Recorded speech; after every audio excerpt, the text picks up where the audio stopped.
What would you do if your last drop of clean water just ran out? Right now. Your water is gone. What's left smells off, or worse. You're lightheaded. Your hands are shaking. This isn't discomfort. It's the first stage of dehydration. Without clean water, you've got 72 hours, if you're lucky. No more prepping, no more planning. Now it's survival. When society functioned, clean water was a given. Turn the faucet, open a bottle, twist a cap. Now, it's different. Now, every drop you find will have to be earned. And finding it may mean stepping outside your shelter, into the unknown. But before you face that risk, there's a chance you've overlooked something right where you are. In the shadows of your home, water hides. Not in bottles, but in steel tanks and silent pipes. Take your water heater. It just sits there now, cold, unused. But inside, it could be holding 30, maybe 50 gallons of clean water. Turn off the main valve to protect it from backflow. Find the drain spout and release it into a container. It may run cloudy at first. Let it settle, or strain it through a cloth. If you can, boil it. If not, it's still water, and it may be the reason you see another sunrise. Then there are pipes in your walls. They don't look like much, but they're still full, silent veins holding the last pressurized remains of a vanished system. Open the highest faucet first to break the vacuum, then go low. Kitchen sink, basement spigot, even a hose tap outside. Gravity will do the rest. You may only get a few quarts, but in a dry world, even that is gold. And don't forget about what's hiding in plain sight. The toilet tank, not the bowl, the back. If you never added cleaners or tablets, that water is just tap water, waiting. Unappealing? Yes. But when you haven't had a drink in 2 days, it becomes liquid hope. Boil it, filter it, and then sip it. Whatever it takes, even your pantry can give you a few last drops. Canned fruit, vegetables, meats, all packed in liquid. That syrup or brine, it's not refreshing, but it hydrates. Pickle jars too. Salty, yes, but salt can be a friend when electrolytes run low. Don't drink it all at once. Pace yourself. Make it last. Now, if the skies open up, nature gives you a gift. Rain, snow. Don't waste a second. Stretch out your buckets, pans, pots, anything. Let it fall clean, straight from the sky, not through rooftops or gutters. If you do catch it from a surface, be smart. Filter and boil it. Snow, melt it. Never eat it straight. It'll steal your body heat. Turn it into water first, then drink it slow and steady. You can even build a rain catchment system with a tarp and a few rocks. It's crude, but in a storm, it works.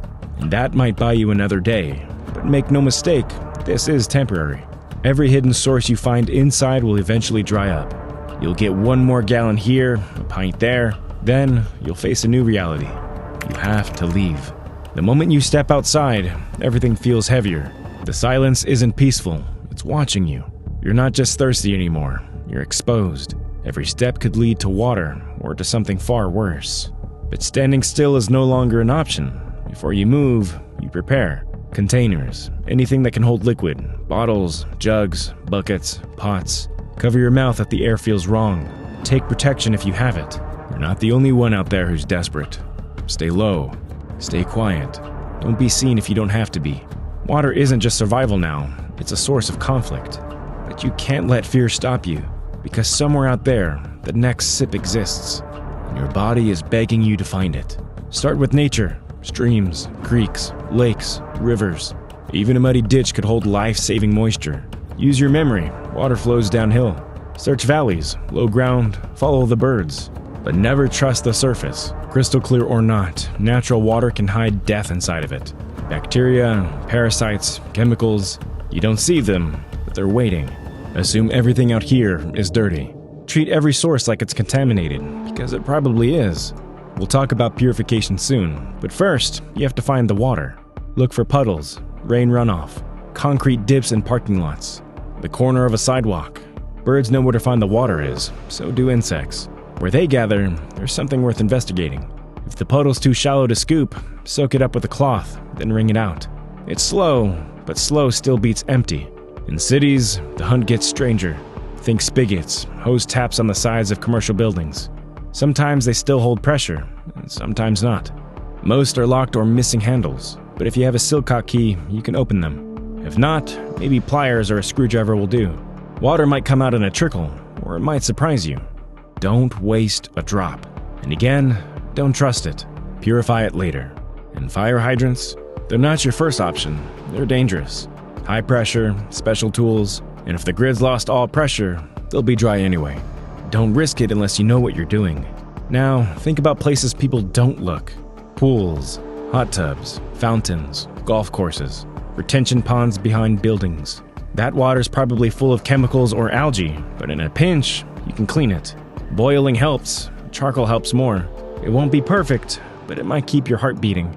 If you're rural, think wells, old-fashioned hand pumps, wishing wells with a bucket. Still functioning in silence, no power required. If the well's electric, you're out of luck, unless you can rig a manual solution. But don't count on it. But do dig if you must. If you find damp soil or a muddy patch, dig deeper. Let the earth bleed water. Even the mud can be pressed, filtered, and coaxed into giving up moisture. It's slow, it's messy, but it can work. In the early hours of the morning, nature offers one more gift: dew. It coats the grass, it beads on leaves, it hides in plain sight. Tie cloth to your ankles and walk around. The fabric soaks it in. Wring it out and you'll have ounces of clean, fresh water. And repeat. Do it at dawn before the sun burns it away. It's tedious, but it's pure. Now, look up. The trees can help. Plants breathe out water through their leaves. If you have clear plastic bags, tie one around a leafy branch, seal it tight, and then wait. Over hours, condensation will form. It drips to the lowest point. That drip is drinkable, plant distilled. No tools, no fire, just sunlight and patience. If the ground is damp and the sky is harsh, you can build a solar still. Dig a pit, line it with green plants or moist soil. Place a cup in the center. Cover the pit with plastic, seal the edges, and press one stone into the center. As the sun heats the ground, water vapor rises. It condenses on the plastic, then falls into the cup. It's not much, but it's something. And something is all you need right now. You will have to think like a survivor. Office buildings, water coolers. Those big blue jugs might still be sitting there, forgotten in the break room. Vending machines, old bottles, sodas. Sugary, yes, but hydrating too. Fountains in the park, maybe even a water tower. Though, that's a risk few should take. High, dangerous, but possibly holding thousands of gallons. Never drink radiator water. Not directly. It's poisoned with antifreeze. Only distillation could save it. But that's a method for another time. Only try it if you truly have no other choice and the tools to do it safely. And don't ignore what's living. Fruits, cactus, melons, berries. Some stalks like wild celery or sugarcane hold hydration inside. Not just for food, but water in disguise. Even a coconut, if you somehow find one, holds clean, sterile liquid at its core. By now, if you're lucky or clever, you've found something. Maybe it's a puddle, a rooftop barrel, a soaked cloth from the morning grass. But remember, finding water is only half the fight. Now, you have to make it safe. Quick break. Like what you're hearing? Hit like, subscribe, and ring the bell so you never miss a step. Stay informed, stay ahead, and stay ready. Alright, let's get back to the video. You found it. Not much, but enough to hold. A trickle from a pipe, a splash in the puddle, a condensation droplet clinging to the plastic. It smells strange, looks cloudy, so you hesitate. But thirst is louder than caution. Still, this is where instinct must give way to knowledge. Because if you drink it as it is, you might not get another chance to regret it. Out here, every source is suspect. Clear doesn't mean clean, and cold doesn't mean safe. And desperation, well, it doesn't forgive mistakes. Inside that water could be more than just dirt. Invisible killers, bacteria, viruses, parasites, and worse, chemical runoff, heavy metals, sewage, even trace radiation if the disaster was bad enough. You've survived too long to die from a sip. So now, we turn to purification. Your fire becomes more than warmth. It becomes your ally in cleansing. Boiling it is your first line of defense. Build heat. Bring it to a rolling boil. Hold it there. Watch the surface boil like it's fighting for your life. Because it is. A minute of boiling destroys what the eye can't see. In the mountains, make it 3. The elevation steals temperature. Time repays it. When it cools, protect it. Don't let dust, ash, or careless hands make it dangerous again. Store it like treasure, because that's what it is. Maybe you can't boil, no fuel, no fire, then you reach your next best thing, filtration. If you're prepared, you might have a filter tucked in your gear, a Life Straw, a Sawyer, some survival brand in your pack. It's your lifeline now. Run your water through slowly. Feel the tension ease with every drop that clears. If you didn't bring a filter, improvise. A shirt, a bandana, layer it over a cup. Pour the murkiness through and watch the world separate. It won't kill the microbes, but it clears the path. You can do better. Make a charcoal filter. Char from your fire, crushed. Sand from the earth. A bottle, cut and stacked with gravel and cloth. It takes time. It takes effort. But that dark, slow drip at the bottom, that's hope, refined. Still, not clean. Not yet. Now it has to be purified. If you have bleach, unscented and plain, you have power. 8 drops to a gallon, and then wait. Let chemistry fight the battle inside the water. Smell for chlorine. If it's missing, dose again. Cold? Wait longer. Cloudy? Double it. This is science now, and science keeps you alive. No bleach? Maybe you packed purification tablets. Iodine, chlorine dioxide. Bitter, metallic, strange on the tongue, but effective. Drop one in. Wait. Don't rush it. Let it do its job. Every minute you wait is a layer of danger falling away. If all else fails and the sun still shines, you turn to the sky.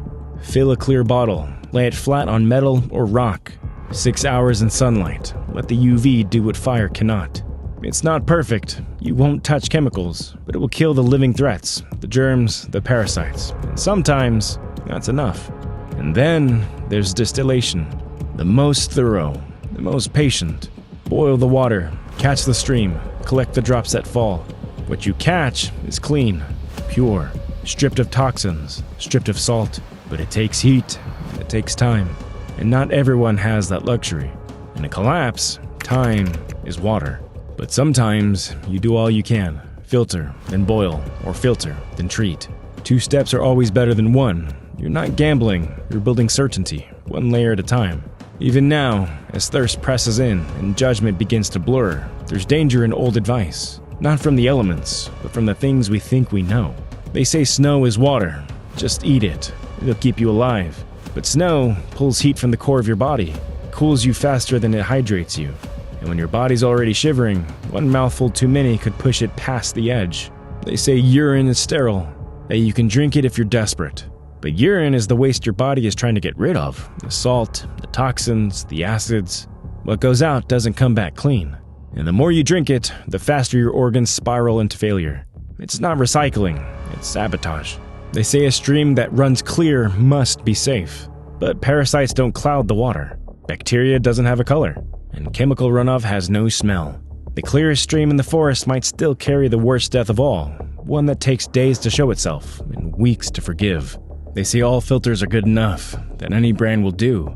But most household filters are built for taste, not danger. They miss viruses. They fail on chemical contamination. Some break after a few uses, and others never work to begin with. A filter is only as good as its design, and your understanding of what it actually does. They say boil it, and it's safe. But they forget altitude lowers boiling points. That murky water still hides metals and poisons even fire can't burn off. Boiling is critical, but it's not a magic cure. Even rainwater, if caught from the wrong surface, becomes a trap. Collected off asphalt, metal roofing, tainted gutters, it might look pure, but it carries the roof's memory, and your body will pay the price for that ignorance. These myths kill, not with weapons, but with trust. Trust in shortcuts, in slogans, and survival turned into sound bites. The truth is harder. It takes time, it takes heat, it takes filters, practice, judgment, and sometimes all of those at once. But the truth keeps you breathing, and in the end, it's not the myth that fills your cup, it's the work you were willing to do. You found the water, you made it safe, now you drink, and when that cool liquid hits your throat, you remember what it means. You're still here, still thinking, still surviving, and tomorrow, you'll do it all over again. Because the fight doesn't end, but now, you know how to win it. It starts with the drip, not just from a faucet long since gone dry, but from somewhere deeper, where survival begins to reshape how we think. At first, the search for water feels physical. You look for puddles, tanks, droplets of metal. You check gutters, cracks in the stone, forgotten pipes. But over time, the hunt became something else entirely. It becomes a lesson in patience. You wait longer than you want to. You boil even when you're sure it's fine. You purify when no one else is watching, when shortcuts whisper in your ear. It becomes a study in observation. You start noticing things you never would have seen before. Patterns in the soil, the way air smells before rain, how silence changes when moisture is near. It becomes a mirror, one that reflects how you deal with pressure, how you manage risk, discomfort, and uncertainty. Every drop becomes a decision, not just whether to drink, but how to think. In that sense, water teaches. It forces structure, it demands care, and in return, it grants clarity about the world and about yourself. What once seemed simple, just staying hydrated, becomes the foundation of your mindset. Not panicked, not passive, focused, deliberate, and ready. You start to understand why myths are dangerous. They're comforting, yes, they offer escape, but they kill, not with violence, but with false confidence. They promise safety where none exists. And in survival, that's the worst lethal lie of all. Real knowledge doesn't come in catchphrases. It's learned through sweat, through failure, through doing the hard thing, again and again. You've done that now. You've tested your resolve. You've seen how far preparation goes once comfort is gone. This wasn't about collecting water. It was about becoming someone who could. Someone who doesn't freeze in crisis. Who doesn't rely on luck. Someone who acts when others still hope someone else will fix it. And now, standing at the edge of what's left, you hold something most never will. Not just a bottle, not just a plan, but proof. Proof that survival isn't about strength alone. It's about learning when there's still time to listen. Because the next emergency might come without warning. And when it does, everything you've practiced becomes instinct. What was once difficult becomes automatic. And what might have killed you becomes manageable. That's what water gave you. Not just life, but control. And control in a collapsing world is everything.